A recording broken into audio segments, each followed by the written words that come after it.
اعوذ باللہ من الشیطان الرجیم بسم اللہ الرحمن الرحیم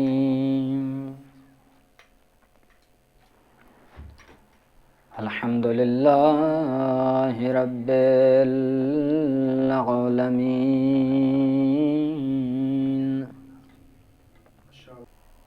الصلاة والسلام علی اشرف الانبیاء والمرسلین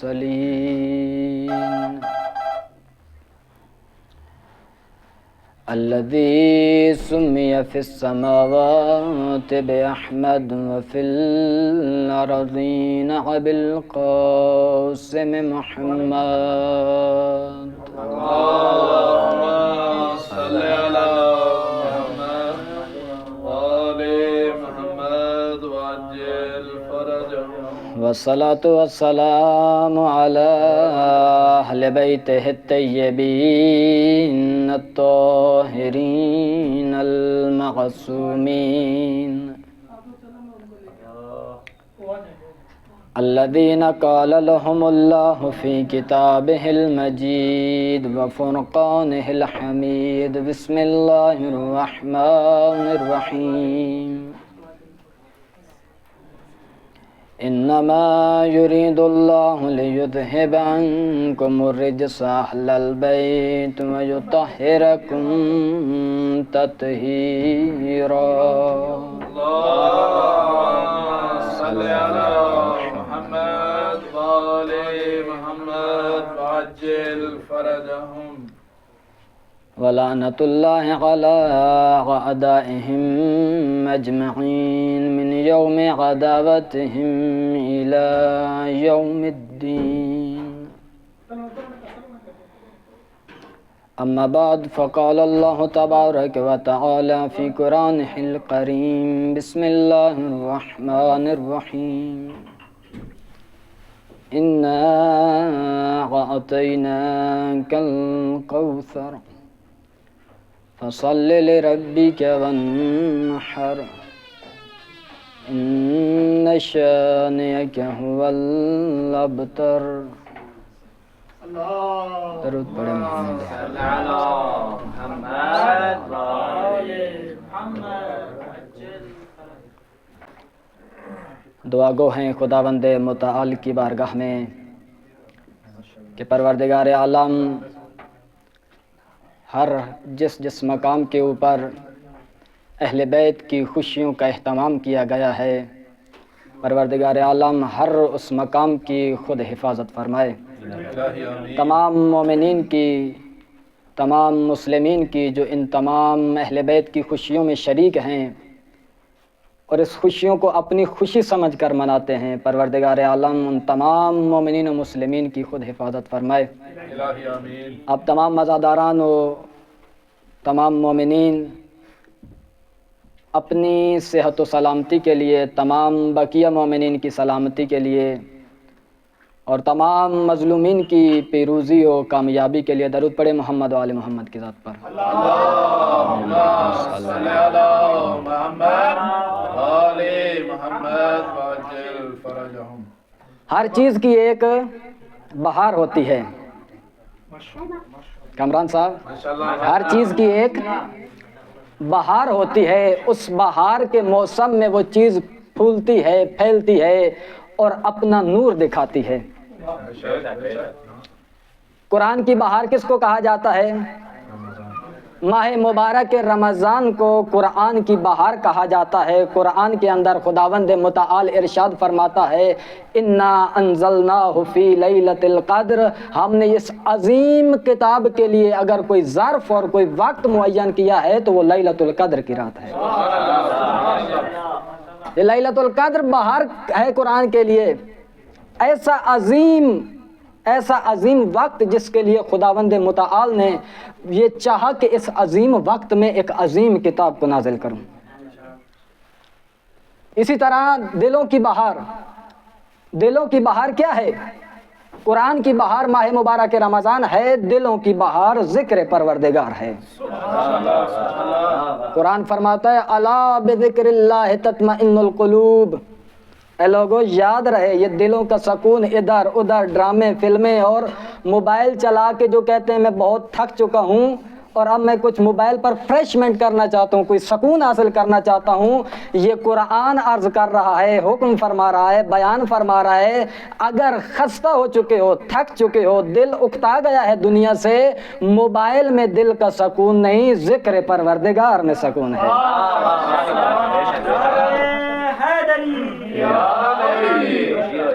بہت شکریہ آپ کی توجہ کا، بہت نوازش۔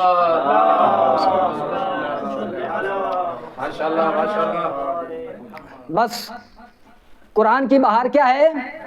ماہ مبارک رمضان دلوں کی بہار کیا ہے؟ ذکر پروردگار دلوں کی بہار ہے۔ اور اگر اس باغ ولایت کا کوئی بہار بن سکتا ہے، اگر اس گلشن زہرا کے لیے کوئی بہار ہے تو وہ فقط اور فقط یہ ماہ شعبان ہے۔ اگر اس گلشن زہرا کے لیے کوئی ماہ کوئی وقت بہار ہے تو وہ فقط اور فقط یہ ماہ عظیم شعبان ہے۔ کیوں؟ کیونکہ اس کے کسی ایک دن میں کوئی پھول کھل رہا ہے، دوسرے دن میں کہیں اور سے خوشبو آ رہی ہے، تیسرے دن میں کہیں اور سے عطر اپنی خوشبو پھیلا رہا ہے۔ اس کے اندر کبھی دوش رسول خدا کا سوار، کبھی جنت کا سردار تشریف لا رہا ہے، کبھی اس ماہ مبارک کے اندر وفائے علمدار شاہ کربلا، کبھی سردار وفا تشریف لا رہے ہیں، کبھی اس ماہ کے اندر سید الساجدین اور سردار عابدین تشریف لا رہے ہیں۔ اور حد ہے اور سب سے بڑھ کر فضیلت اور اوج یہ ہے کہ اس مہینے کے وسط کے اندر ایک ایسی ہستی کا نزول ہے، ایک ایسی ہستی کی آمد ہے جس ہستی کا امتی ہونے کے لیے بڑے بڑے اولیاء حسرت کرتے نظر آتے ہیں۔ اس ماہ کے اندر وسط کے اندر ایک گلشن زہرا کا ایک ایسے پھول اور اس کہکشان امامت کی ایک ایسے ستارے کی درخشاں ہونے کا وقت ہے جس ستارے کی خاطر تمام دنیا اپنی چشم کو اس ہستی کے ظہور پر گاڑے بیٹھی ہے۔ تو یہ ماہ پروردگار جب کسی کو عزت بخشتا ہے تو اس کے لیے وقت بھی بہت عظیم انتخاب کرتا ہے۔ تو اس عظیم ماہ کے اندر عظیم ولادتوں پہ اور بالخصوص آج کی شب باغ زہرا کے اس چوتھے پھول کہکشان امامت کے چوتھے درخشاں ستارے سید الساجدین سردار عابدین حضرت امام علی ابن حسین علیہ السلام کی ولادت کی مناسبت سے آپ تمام مومنین کی خدمت میں اور تمام مسلمین کی خدمت میں، رہبر معظم کی خدمت میں اور جناب سیدہ کی بارگاہ میں اور بالخصوص اپنے وقت کے امام کی بارگاہ میں مبارکباد عرض کرتا ہوں۔ مومنین کرام، میں یہیں پہ ختم کرنا چاہتا تھا لیکن کیوں دوستان آئے تو میں فقط ایک نقطہ بس بیان کر کے آپ کی زحمتوں کو تمام کرتا ہوں۔ میں نے یہیں پہ چھوڑ دینا تھا جتنا مجھے کہا گیا، لیکن اب وہ تشریف لائے ہیں تو ان کی اور وہ بھی اگر آپ چاہتے ہیں تو بیان کرتا ہوں، نہیں تو یہیں پہ ختم کر دیتا ہوں۔ اگر آپ کا واقعاً ہے دل ہے تو فخر صاحب ہیں تو پھر میں جلدی چھوڑ دیتا ہوں، اگر فخر صاحب ہیں تو مل کے بلند تر صلوات اللہم صلی علی محمد وآل محمد وعجل۔ ایک فرد، توجہ کیجئے، بس ایک 4-5 منٹ کے اندر ختم کرنے کی کوشش کروں گا۔ ایک فرد، ہم بھی اہل بیت کی مدح کرتے ہیں، ثنا کرتے ہیں، آتے ہیں اور تعریفیں کرتے ہیں، اسٹیج پہ آتے ہیں، لیکن منتظر ہوتے ہیں کوئی دعوت دے، اور وہ بھی دعوت جہاں پہ کچھ ایسی کے منتظر ہوتے ہیں۔ لیکن بعض اوقات انسان کے اوپر واقعاً وہ دلی محبت اور اہل بیت کی وہ عظمت حاوی ہو جاتی ہے انسان پر کہ وہ اس مقام پر نہ پیسے کو دیکھتا ہے، نہ اپنی جان کو دیکھتا ہے، نہ مال ملنے کو دیکھتا ہے، حتیٰ اپنے موجودہ مال کو بھی نہیں دیکھتا۔ اور اس بات پہ راضی ہو جاتا ہے جان جائے تو چلی جائے، مال جائے تو چلا جائے، اولاد جاتی ہے تو جائے، لیکن اہل بیت کی ذات پر آنچ نہیں آنے دوں گا۔ بے شک ماشاءاللہ۔ یہ میں اسی ایک فرد کا مکمل قصہ ذکر کرنا چاہتا تھا، سنا ہوا ہے آپ نے، لیکن وقت کی قلت کی وجہ سے میں اس کے تمام کو ختم کر کے آخری اس کا ایک نقطہ، اس کی ایک بات ذکر کرتا ہوں۔ نام کیا ہے اس ہستی کا؟ فرزدق، ماشاءاللہ شاعر فرزدق۔ حج کا موقع، حج کے اوپر امام ساجدین سید الساجدین امام زین العابدین علیہ السلام بھی گئے، اور وقت کا بادشاہ حشام بھی حج پہ گیا، اور جو آپ کو معلوم ہے کہ اسے طواف کرتے ہوئے حجر اسود کا بوسہ دینے کی توفیق حاصل نہیں ہوئی۔ ہجوم اتنا تھا، لوگوں نے بادشاہ ہونے کے باوجود دھکے دیے اسے، اور اسے کوئی جگہ نہ دی، لیکن امام سید الساجدین تنہا اور کچھ بھی نہیں ہے، وقت کے بادشاہ نہیں ہے، لیکن امامت کی جلالت کو دیکھ کر لوگ خود بخود راستہ دیتے گئے امام کو، اور امام حجر اسود کا بوسہ لیا، طواف کیا عزت کے ساتھ۔ اور پھر جو ماجرا تکرار ہوا کہ حشام کے سے کسی شامی نے پوچھا کہ یہ کون ہے فرد کہ آپ کو راستہ نہیں ملا، اور یہ آیا ہے ایک اجنبی سا، اور اس کو پوری عوام نے، حج کرنے والوں نے راستہ دے دیا، تو اس نے کہا کہ شامی ہے، اس کو تو ہم نے کچھ بتایا ہوا نہیں، اگر اس کا بتا دوں یہ اہل بیت ہے تو اس کا دل تو ان کی طرف کھنچے گا۔ تو یہ کہنے لگا کہ مجھے نہیں پتا کون ہے۔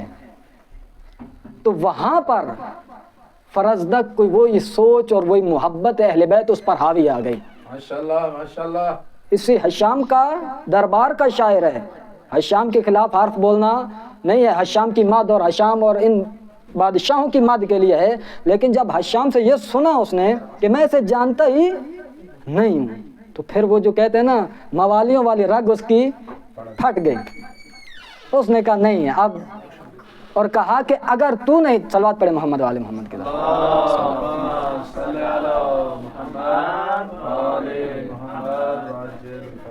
میرے خیال میں آج مجھے پورا پڑھنا پڑے گا، میرے سامنے ہر سامعین کی قسمت میں 5 منٹ پڑھتا رہوں میں۔ درود پڑھے محمد والے محمد کے ساتھ پر اللہم صلی علی محمد۔ توجہ، جب حشام نے کہا کہ میں اسے جانتا نہیں ہوں، تو اس وقت فرزدق نے کہا کہ اب اس شامی کو کہا تو اس کے بارے میں کیا پوچھنا چاہتا ہے؟ بادشاہ نہیں جانتا تو نہ جانے، پوچھ مجھ سے، میں سب کچھ جانتا ہوں، میں بتاتا ہوں کیا پوچھنا چاہتے ہو۔ اور اس کے بعد ایک مفصل اور ایک لمبا قصیدہ جناب فرزدق نے امام علیہ السلام کی شان میں ذکر کیا، جو کرنا تھا اور نہیں کر رہا ہوں۔ اس کے بعد کیا ہوا؟ اس کے بعد جب حشام نے یہ اتنی حسین مد اور ستائش سنی فرزدق سے، تو فرزدق کو کہتا ہے کیوں ہمارے بارے میں ایسی مد نہیں کرتا تم؟ سمجھے نہیں؟ فرزدق کون ہے؟ آگے سے کہنے والا حشام ہے۔ حشام ہم جیسا کوئی فرد نہیں، جلاد، جابر، بادشاہ، جان ختم کر سکتا ہے، مال ختم کر سکتا ہے، نوکری سے نکال سکتا ہے، سب کچھ کر سکتا ہے فرزدق کے ساتھ، جو دل آئے اس کے ساتھ اس کے تکے تکے کر سکتا ہے۔ اب فرزدق نے یہ نہیں کہا بادشاہ سلامت، انشاءاللہ آگے کے بعد آپ کی بھی اسی طرح سے مد کروں گا، اب آپ کی بھی مد میں اسی طرح سے کرنا چاہوں گا، اب آپ کی بھی میں فضیلتیں بہت زیادہ بیان کرنا چاہوں گا۔ وہاں پر اس فرزدق نے دربار کا شاعر ہوتے ہوئے اور سب کچھ پتا تھا کہ یہ حشام ہے، یہ عبد الملک ہے، یہ بادشاہ ہے، یہ جابر ہے، یہ میرے تکہ تکہ کر سکتا ہے، یہ مجھ سے مال چھین سکتا ہے، یہ مجھے موت کی گھاٹ اتار سکتا ہے، یہ میری اولاد کو ختم کر سکتا ہے۔ تمام مصیبتیں اس فرزدق کو معلوم تھیں۔ اب یہ تمام مصیبتیں دیکھتے ہوئے یہ نہیں کہا کہ میں کل سے آپ کی بھی مد کرتا ہوں یا آپ کی شان میں ابھی سے قصیدہ پڑھتا ہوں۔ کیا کہا؟ وہ جملہ بہت عظیم جملہ ہے۔ اس سے پہلے ایک حدیث کہ رسول خدا فرماتے ہیں کہ لا الہ الا اللہ کلمہ حق عند سلطان الجابر، ایک کلمہ حق لا الہ الا اللہ اگر تم کسی جابر سلطان کے سامنے کہہ دو، یہ سب سے عظیم جہاد ہے۔ اب فرزدق کا جہاد دیکھیں، فرزدق نے جہاد کون سا کیا ہے؟ نوکری کا کوئی خطرہ نہیں ہے، نوکری کا لالچ اس کے دل سے اٹھ گیا، اولاد کا لالچ اس کے دل سے اٹھ گیا، منصب کا لالچ اس کے دل سے اٹھ گیا، بادشاہ کا خوف اس کے دل سے ختم ہو گیا۔ محبت اہل بیت اب اس کے دل کے اندر جلالت دکھا رہی ہے، محبت اہل بیت اب اس کو مجبور کر رہی ہے کہ وقت وقت کا حاکم، وقت کا ظالم ترین بادشاہ اہل بیت کے سامنے اہل بیت کی عظمت و جلالت کو ٹھکرا رہا ہے۔ اب فرزدق اس کے سامنے کیا کہہ رہا ہے؟ یہ نہیں کہا کہ میں کل سے آپ کی مدد کروں گا، ایک عظیم جملہ فرزدق نے کہا، ہاتا جدن کمثل جد ہی۔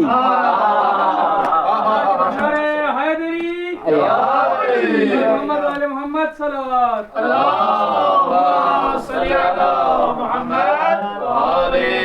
فرزدق کیا کہتا ہے حشام کو؟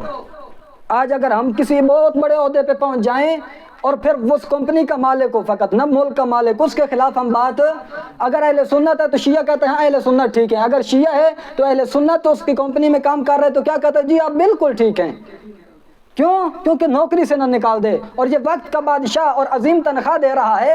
اس کے باوجود فرزدق نے کیا جواب دیا کہ جب تم نے مجھے کہا ہے کہ ہمارے بارے میں بھی مت کرو، اس طرح کے عظیم شعر ہمارے بارے میں کہو، تو فرزدق نے کیا جواب دیا؟ کہات جدن کا جد ہی و ابن کا ابی ہے و امن کا ام ہی۔ کہا اے حشام جا، میں تیرے بارے میں مد کرنے کو تیار ہوں، میں تیری تعریف کرنے کو تیار ہوں، اس طرح کے شعر کہنے کو تیار ہوں، لیکن میری ایک شرط یہ ہے کہ جا پہلے رسول خدا جیسا نانا ڈھونڈ کے لے آ، جا پہلے رسول اعظم جیسا نانا لے کے آ، پہلے جا امیر المومنین علی ابن ابی طالب جیسا باپ پیدا کر کے لے آ، پہلے جا امیر المومنین جیسا والد لے کے آ، اور جا سب سے پہلے تو اپنی ماں جناب فاطمہ الزہرا جیسی ماں لے کے آ۔